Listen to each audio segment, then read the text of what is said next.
पढ़ेंगे जीएसटी के multiple choice questions. चलिए स्टार्ट करते हैं। पहला क्वेश्चन कहता है chairperson of GST council is. कह रहे हैं जो जीएसटी काउंसिल के चेयरपर्सन होते हैं वो कौन होते हैं। आंसर है unions finance minister. GST council के चेयरपर्सन फाइनेंस मिनिस्टर होते हैं। Question number 2, GST council can make recommendations on.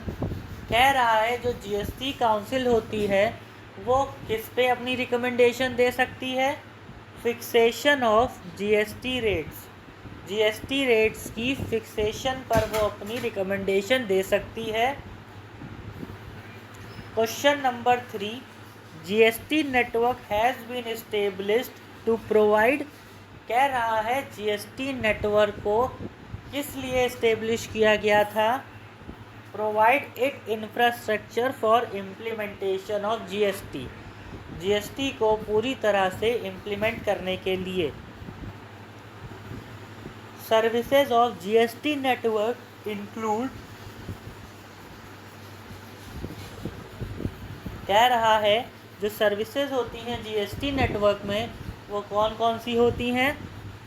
Return filing and processing. Fifth question है it is mandatory to generate e way bill when. कह रहा है ये mandatory है ई way bill को जनरेट करना जब value of consignment exceeds to 50,000 crore. जब किसी कंसाइनमेंट की वैल्यू 50,000 करोड़ से ज़्यादा हो जाती है तो हमें ई वे बिल को बनाना मैंडेटरी हो जाता है, कंपलसरी हो जाता है। Question number 6, place of supply in case of installation of an elevator. अगर हमें एक एलिवेटर को इंस्टॉल करना है तो उसकी प्लेस ऑफ सप्लाई क्या होगी। आंसर होगा where the installation is made. Place of supply वही हो जाएगी जहां पर हमको लिफ्ट को इंस्टॉल करना है। अब आता है question number 7, what is the place of supply in case of importation of goods. कह रहा है इम्पोर्टेशन ऑफ गुड्स, जब हम गुड्स को इम्पोर्ट कराएंगे तो प्लेस ऑफ सप्लाई क्या होगी। आंसर होगा location of the importer.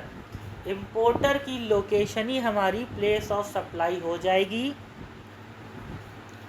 Question number 8 है what is the validity of registration. कह रहा है जीएसटी के रजिस्ट्रेशन की वैलिडिटी क्या होती है। आंसर होता है valid till it is cancelled. मतलब जीएसटी रजिस्ट्रेशन तब तक चलता है जब तक हम इसको कैंसिल ना करवा दें या फिर किन्हीं और कारणों से अगर इसे कैंसिल किया जाए। With in how many days a person should apply for the registration.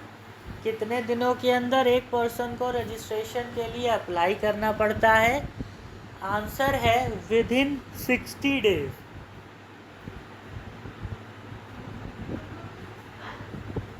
Question number 10, banking और financial institution have an option of claiming. कह रहा है बैंकिंग और जो फाइनेंशियल इंस्टीट्यूशंस हैं उनके पास क्लेम का ऑप्शन कब होता है। जब एलिजिबल क्रेडिट हो या फिर 50% क्रेडिट हो तब। ऐसे ही इन्फॉर्मेटिव वीडियोस के लिए चैनल को लाइक करें, सब्सक्राइब करें और शेयर करें।